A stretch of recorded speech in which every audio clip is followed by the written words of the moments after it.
In a world overflowing with distractions, demands, and a constant storm of noise from every direction, the most radical, transformative act you can take is to turn inward and focus on yourself. This isn't selfishness, nor is it isolation. It is awakening. It is the moment you stop living by inertia and start living by intention. I'm speaking to you, the one buried beneath layers of roles, responsibilities, and expectations. You've been carrying so much for others, holding up the weight of the world, yet I must ask, are you giving yourself enough space to breathe, to grow, to simply be? Rebuilding yourself is not another shallow call to self-improvement, like a passing trend. It is a declaration of inner revolution. Imagine your life as a grand architectural masterpiece, and you the sole architect.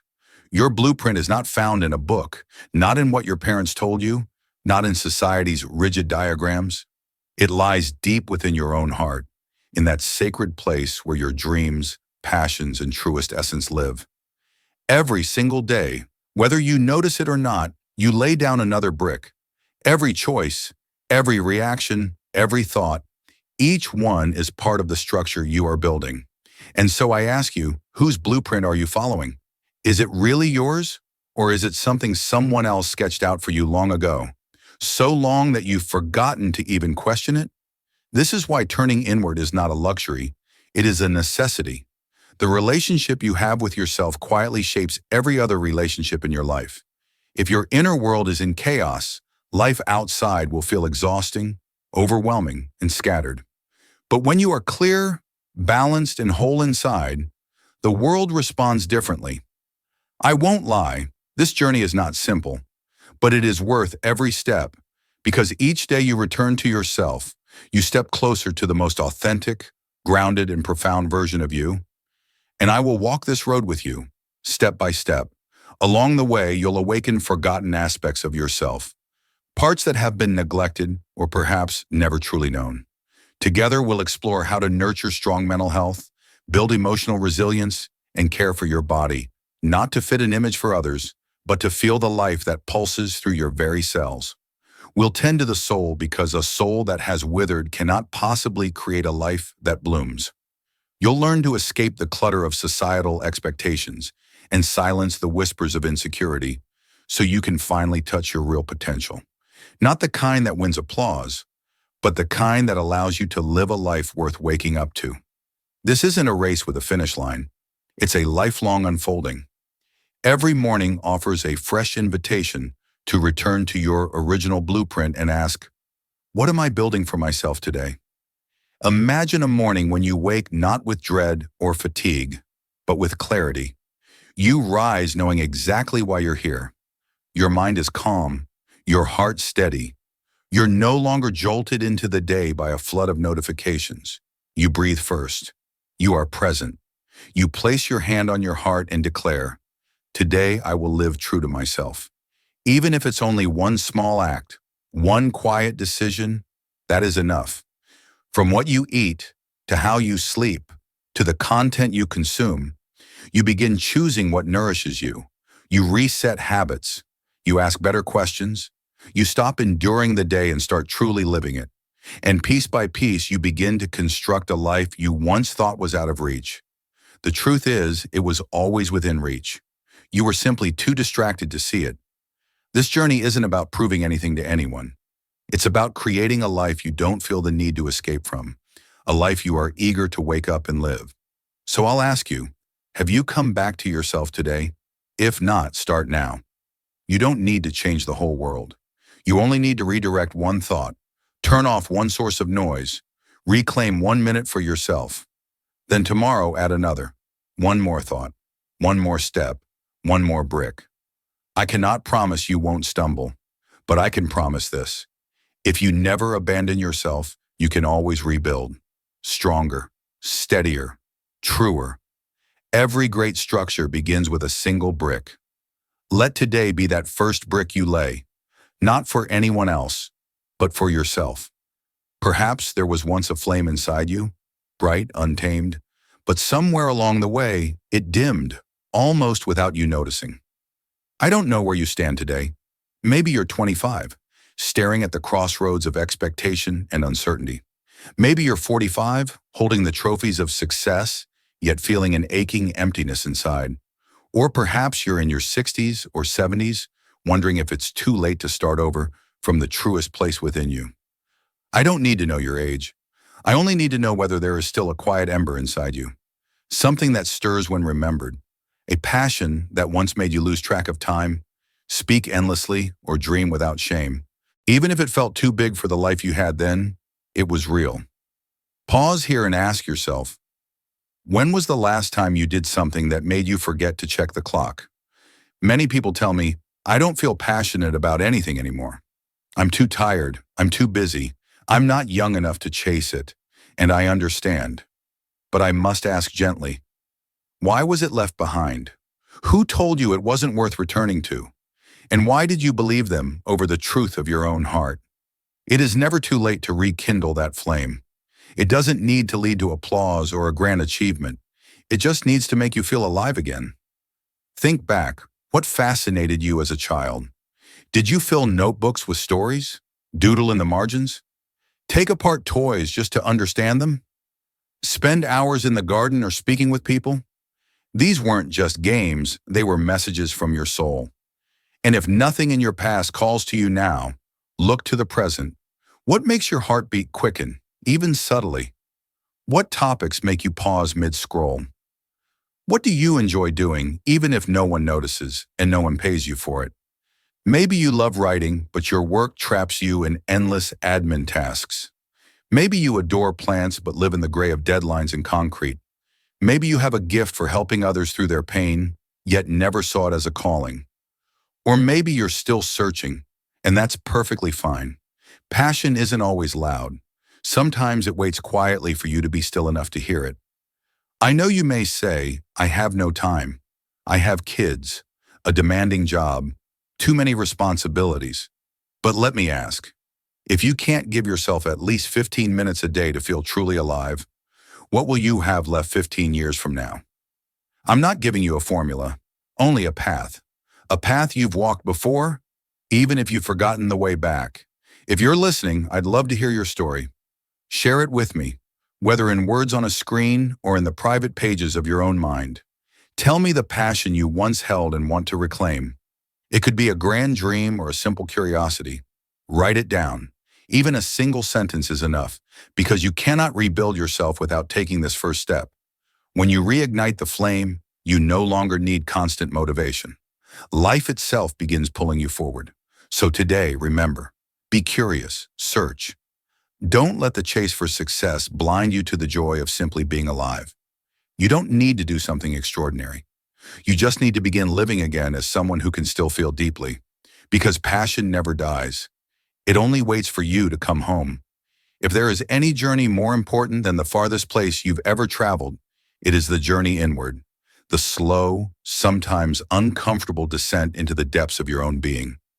Few choose to walk this path, not because it is hidden, but because it demands a level of honesty most people avoid. Looking inside yourself is not glamorous. It will not earn applause or a cheering crowd. More often than not, it forces you to confront your broken pieces, your blind spots, the memories you've buried, and the patterns you've repeated for years. And yet, only by facing these with courage can you begin to build a life that feels whole from the inside out. Self-awareness is far more than knowing your preferences or listing your strengths. It is a fearless commitment to see yourself clearly, your true values, your emotional triggers, your real sources of joy and fear. It begins the moment you look in the mirror, and instead of focusing on appearance, you dare to ask, what is driving my choices every day? What makes me light up? What do I keep running from? No one else can answer these questions for you, but the more deeply you explore them, the closer you draw to the truth of who you are. Think of self-awareness as holding in your hands a book written entirely about you, a book whose pages are filled with experiences, beliefs, and reactions collected over the years. You don't have to devour it all at once. In fact, you can't. Instead, you turn each page with patience and curiosity, resisting the urge to judge the story. The only requirement is that you are willing to keep reading. And to do that, you must learn to listen, not to the world outside, but to the voice within. Thousands of thoughts pass through your mind each day. Yet how many are truly yours? How many are echoes of someone else's opinions, absorbed long ago and repeated so often that they now feel like your own? You might not notice it until you pause long enough to hear the quiet undercurrent of self-talk running through your days. I'm not good enough. I'll fail if I try. I shouldn't dream too big. These whispers, though small, are powerful enough to alter the entire course of a life. Self-awareness is what interrupts this automatic loop. When someone criticizes you and your first instinct is to snap back or retreat, you catch yourself. You pause and ask, where is this reaction coming from? What fear or wound is it trying to protect? That pause is not weakness, it is the first step toward inner freedom, because the moment you can recognize your feelings without letting them command your actions, you move from being a prisoner of your emotions to being their master. And this mastery is not about suppression, it is about understanding. But be gentle with yourself in this process. Self-awareness is not a race to the finish line. It requires patience, softness, and persistence. You cannot explore the ocean in a single morning, but you can return to its shore again and again, each time wading a little deeper. A quiet transformation happens when you truly know yourself. You begin to see others more clearly too. You recognize that everyone has their own wounds, contradictions, and complexities, and you stop rushing to judge. You begin to meet the world with understanding rather than reaction, and this in turn strengthens your relationships. Sincerity replaces performance, connection replaces competition, and your life starts to feel less like a performance for an unseen audience and more like an honest conversation with those who matter most. This is why, in the work of rebuilding yourself, the first step is not to improve, but to recognize, not to chase some ideal version of yourself, but to return to the self that already exists beneath the layers you've gathered. Once you find that inner foundation, all external change will happen naturally, not through force, but through alignment. You stop asking, what must I do to become someone? And start asking, am I living true to myself? Even a single moment of genuine self-reflection can carry you halfway to where you want to be. Because the truth is, you do not need to become someone else. You only need to see yourself clearly, long enough to remember that what you need has been within you all along. And when you live from that place, the outside world begins to shift in quiet, extraordinary ways. One of the most misunderstood aspects of this journey is the act of caring for yourself. In a culture that measures worth in productivity, sacrifice, and constant busyness, taking time to care for your mind, body, and spirit is often mistaken for selfishness or laziness. But self-care is not indulgence. It is responsibility. It is the foundation that allows you to be present for others without losing yourself in the process. Without it, your energy drains, your clarity fades, and your compassion becomes hollow. Self-care is not limited to sleep and nutrition, though these are important. It is the conscious choice to treat yourself with the same tenderness you would offer to someone you love deeply. You notice when they are tired, you encourage rest when they are overwhelmed, you speak gently when they are hurting. Why then are you so unwilling to give yourself the same grace? Why do you push past your limits when your body is calling for rest? Why do you bury emotions that are gasping for air? Why do you offer endless forgiveness to others, yet refuse it to yourself? Caring for yourself begins with listening to your body, to your emotions, to the quiet nudges of your inner voice. Your body never lies.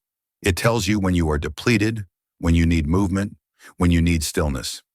The question is whether you are willing to hear it, and, more importantly, to respond. Chronic exhaustion is not always a product of overwork. Sometimes it is the cry of a soul that has been ignored for too long. Ignoring it doesn't make it go away. It only deepens the ache. Self-care also means making peace with your emotions, not pushing them away. Emotions are not enemies. They are messengers. Sadness may invite you to grieve a loss you haven't faced. Anger might be pointing to a boundary that has been crossed. Anxiety could be urging you to prepare for something new or to slow down and ground yourself. When you stop judging emotions as good or bad and instead treat them as information, you open a door to deeper self-understanding. And let us not forget boundaries. the invisible lines that protect your time, energy, and peace. Setting them is not an act of resistance, but of respect. When you say no to something that drains you, you are not being cold. You are protecting your ability to say yes to what matters. When you walk away from a relationship that constantly undermines your worth, you are not weak. You are affirming the life you want to live. Boundaries are the guardrails of self-care, and without them, even the best intentions will collapse under the weight of constant demands. Spiritual self-care too is essential, though it is often neglected. Your soul needs nourishment through gratitude, joy, purpose, and connection. Without this, even a healthy body can feel empty. Sometimes feeding the soul is as simple as reading a book that stirs something deep within you, writing down thoughts you've kept tangled in your mind, walking beneath the evening sky, or joining a community that gives you a sense of belonging. These are not luxuries, they are sustenance. Above all, self-care must be consistent. It cannot be something you turn to only when you are burned out. Its real power comes from daily practice, even on the busiest days, even when you feel you don't need it. When you place yourself as a priority, not out of vanity, but out of respect, you set the stage for every other part of your life to thrive. You do not need anyone's permission to treat yourself with kindness. You do not need proof to believe you deserve care. You only need to decide that from this day forward, you will not abandon yourself. When you care for yourself with love and respect, you send a message to the world. I am worthy of kindness, and I will start by giving it to myself. This is where the quiet, underestimated power of small habits comes in. Because they are not flashy or dramatic, small habits are often dismissed, but they are the very bricks from which a solid life is built. Transformation rarely happens in sweeping gestures. It begins with small acts so unremarkable that others may not even notice them, but you will notice. Every small habit repeated is a whisper of who you are becoming. Rising 10 minutes earlier to sit in silence says, I live with intention. Choosing a nourishing meal over a quick, mindless option says, I value myself. Saying no to something that misaligns with your values, however small, says, I know the life I want to live. The biggest reason people give up on change is that they try to start too big. They overhaul their entire schedule, cut out every indulgence, push themselves into extremes, and inevitably collapse under the weight of their own expectations. You don't need to start as if you already have it all figured out. You just need to start as someone who is serious about living well. Seriousness doesn't mean intensity, it means sustainability. If you want to be healthier, begin not with daily marathons, but with a glass of warm water each morning or a short walk in the evening. If you want to read more, commit to 3 pages before bed, not 50. If you want better time management, begin by writing down 3 priorities for tomorrow before you sleep. These small, repeatable acts, done consistently, lay the groundwork for discipline and identity. The magic of habit lies in how it frees you from the constant drain of decision-making. Once a behavior becomes part of your rhythm, it flows without resistance. That is when you stop forcing yourself to live well and simply become someone who does. And you must remember, habits are not built in straight lines. You will miss days. You will feel unmotivated. But missing one day does not erase your progress. It is not failure. It is life. What matters is what you do after the interruption. Get up, begin again. No guilt, no drama. Because in the end, the difference between a life lived on autopilot and a life lived with meaning comes down to the habits you choose to keep. A structured life is not a rigid life. It is a life with order, which gives you the freedom to focus on what truly matters. Healthy habits clear the mental clutter, allowing space for creativity, for connection, for depth. They reduce wasted time, scattered energy, and the constant pressure of chaos. They give you a foundation from which to grow steadily rather than desperately chasing the next burst of motivation. And perhaps the most important question is not, what will I achieve if I do this for 30 days? But who will I become if I do this for the next 3 years? Because a meaningful life is not built from rare moments of brilliance. It is built from steady, humble steps, repeated with awareness and care. The path of personal growth is rarely the straight, clearly marked road we wish it to be. It is more like a spiral, one that loops back over old ground, forcing you to revisit familiar lessons, but each time from a deeper perspective. There will be seasons when you feel as though you are moving backward, losing progress, slipping into habits you thought you'd left behind. Yet these moments are not regressions. They are the spaces where you pause, gather strength, and prepare to leap forward with greater clarity. There will be days when the changes you've made feel invisible, when your effort seems to dissolve into the noise of the everyday. But if you look back months or years later, you'll notice something remarkable. You're standing somewhere you once thought unreachable. Progress does not always shout. Often it whispers. To grow is to take risks, to step into places you have never been, to admit when you don't have the answers and be willing to learn anyway. It is to start again after failure without allowing shame to chain you to the past. It is to allow yourself to be clumsy, imperfect, and uncertain while trusting that skill and wisdom will grow with time. Perfection may be a destination in the minds of many, but growth, the steady, messy, real process of becoming, is the true journey. When you release the need to appear flawless, you begin to live more freely. The weight of other people's opinions no longer dictates your every move, and you shift your focus from proving yourself to improving yourself. You stop comparing your pace to anyone else's because you finally understand that no two lives unfold at the same speed, in the same order, or with the same lessons. Real growth requires acceptance. Acceptance not as a form of surrender, but as a place to begin. You accept that you are not yet where you want to be, but that you have the capacity to learn. You accept that you have made mistakes, but that these mistakes are not the sum of who you are. They are lessons that shaped your resilience. You accept that pain has touched your life, yet it has not made you weak. It has deepened your humanity. This acceptance is quiet but profoundly courageous because it demands that you stop pretending, stop avoiding, and stop waiting for the perfect moment to begin. And in this process, you must also redefine your relationship with failure. On the road to mastery, whether of a skill, a craft, or simply yourself, setbacks are inevitable. But failure is not a verdict on your worth. It is a mirror showing you where you can refine, adapt, and grow stronger. Those who thrive are not the ones who avoid mistakes, but the ones who mine them for insight, who are willing to return to the starting line again and again, each time with more depth than before. They are the ones who step outside their comfort zone, not because they are fearless, but because they understand that comfort is the enemy of expansion. When you shift from the mindset of "I must be perfect" to "I am evolving," an unexpected lightness enters your life. You no longer rush to arrive. You give yourself the space to learn without the crushing pressure to perform. You stop standing at the edge of opportunity, paralyzed by the thought of not being ready, and instead step forward with the understanding that readiness is something built through the act of showing up. You stop measuring yourself against others and begin measuring yourself only against the person you were yesterday. And yet many people move through their entire lives without ever truly living for themselves. They inherit someone else's map, drawn by family, culture, or tradition, and follow it so diligently they forget they have the right to chart their own. Without clear personal values, a life may be full, but still feel hollow, like a ship at sea without a compass. It moves but without direction. It achieves but without fulfillment.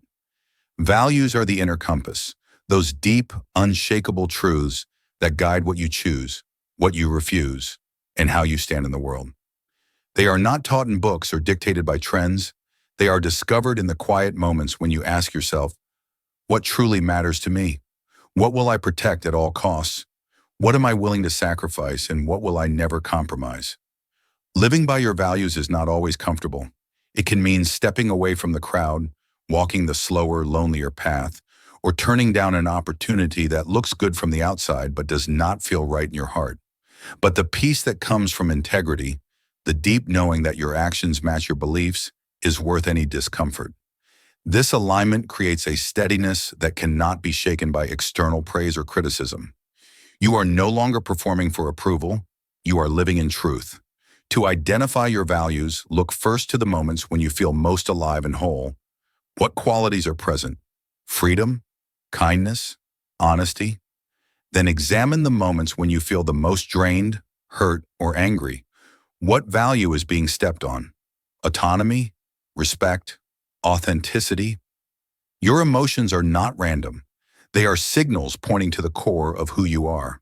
Once you know your values, live them not just in grand decisions, but in the tiniest choices, the way you speak in disagreement, the opportunities accept or decline, the promises you keep to yourself. Every small act of alignment builds self-respect, and self-respect is the soil in which lasting confidence grows. But in a world that never stops moving, living by your values requires one more thing: the courage to slow down. We have been trained to measure worth by speed, productivity, and comparison, waking each day already in a rush to meet deadlines, reply to messages, and keep pace with an invisible race.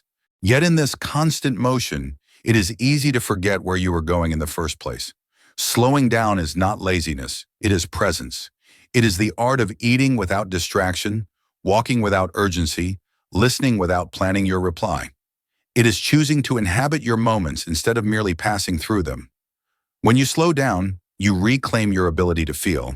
You notice the subtle weight in your chest that tells you something is wrong, the flicker of inspiration that would have been lost in the noise, the joy in small, unremarkable moments that remind you why you are here.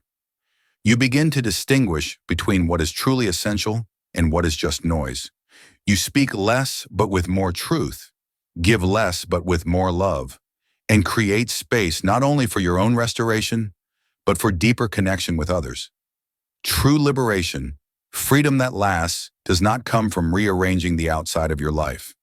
It comes from meeting yourself fully, your past failures, your repressed emotions, the changes you've resisted. We are taught to keep moving, to be strong, to avoid breakdowns, but rarely are we taught how to sit with pain, to grieve, to remain open-hearted in uncertainty. Without this skill, we carry constant internal tension, bracing for the moment we will finally unravel. Yet sometimes the only thing that needs to fall apart is the mask we've been wearing for too long. Pain, loss, and change are not punishments. They are invitations. An invitation to shed what no longer fits, to discover the depth of your resilience, to release the old self so the new one can emerge. Inner liberation is not about erasing pain, but about learning to move through it without fear. You stop pretending you are fine and allow yourself to be human, angry, sad, uncertain, hopeful, all at once. You stop needing others to approve your change and begin trusting the quiet compass within you. And here is the truth many never realize: you are already enough. The sense of inadequacy that drives so much striving is an illusion, born from comparing the most unfinished parts of yourself to the most polished parts of others. Wholeness does not mean you have nothing left to learn. It means you grow from a place of fullness rather than lack. It means you rest without guilt, dream without permission, act without guarantees, and love without bargaining.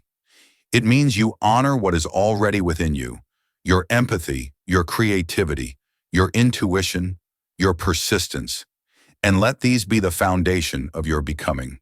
The final step, then, is not a dramatic transformation, but a steady promise to keep going, not to rush, not to leap recklessly, but to take one deliberate step after another. Change, when it is real, weaves itself into the fabric of your days until it is no longer something you are trying to do. It is simply the way you live. You wake up one morning and realize you are no longer forcing kindness, clarity, or discipline. They have become part of your breath. And from that place, your life becomes not only your own, but a light for others. Because in the end, the journey inward is never just for you. The wholeness you reclaim becomes a gift to everyone you meet. Your steadiness offers safety. Your presence invites others to slow down. Your honesty gives permission for others to be real. The quiet strength you carry, born from meeting yourself fully, becomes a living example that it is possible to walk through fire and emerge not burned, but refined. So carry this forward. Share your story, not for recognition, but because somewhere someone is sitting in darkness, waiting for a light you don't yet realize you hold. A kind word, a patient ear, a moment of truth spoken at the right time. These can shift the entire direction of another person's life, and they cost you nothing but presence. Tomorrow, no matter what else happens, take one small step. It does not have to be grand or perfect. It only needs to be real. Keep going. Keep choosing. Keep returning to yourself. Live not for applause, but for the quiet weight of a life that feels true in your own chest. In the end, that truth is the only approval you will ever need.